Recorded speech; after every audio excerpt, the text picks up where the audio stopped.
tonight in Washington, Indiana, where a blind woman and her guide dog are afraid to leave the house. Over the past year, Gretchen Brown says she and her guide dog, Beacon, have been the victims of nearly a dozen attacks. Eyewitness News' Ann Powell has the story.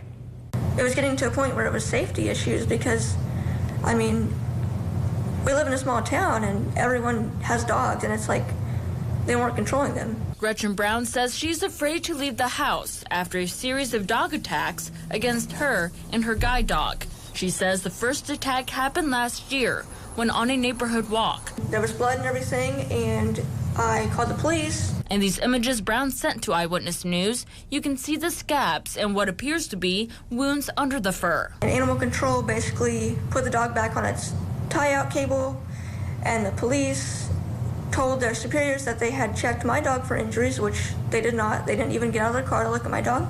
I found more injuries when I could calm down, and they were like, we'll look into it, we got a report and everything, and then nothing ever happened. Brown says she and Beacon got attacked 8 to 10 times last year. Although Beacon has not been injured since the first time, Brown says it is impacting how Beacon keeps her safe. There would be times when we would get walk down a block and she would just freeze and refuse to move forward, and I couldn't get her to go. And normally when guide dogs stop, that means there's something in front of you, so I'm feeling around trying to find out what the problem is.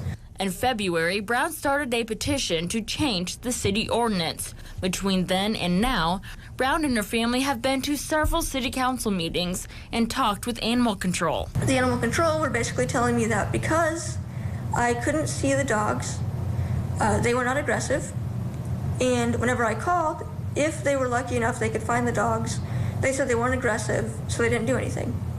According to Brown, both Animal Control and city council members told her she needed proof. My mom actually chased the dog out of our yard with her phone. She was taking pictures of it as it was running. And we got doorbell footage and everything from proof.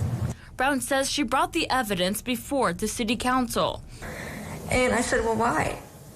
And they said, well, we just, the proof you had wasn't good enough, and they kept coming up with excuses. What do you want me to do? Because I have proof. And I said, you guys basically tell me that because I'm blind, my opinion doesn't matter. And they were like, no, we didn't say that at all. That's not what we said. This week, Brown says the council approved a new ordinance to increase the penalty for loose dogs from $25 to $100.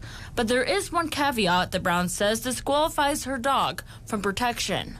Brown says she and her family will continue fighting until she feels safe. We reached out to City Council, police, and Animal Control and are waiting to hear back. In Washington, Indiana, Ann Powell, Eyewitness News.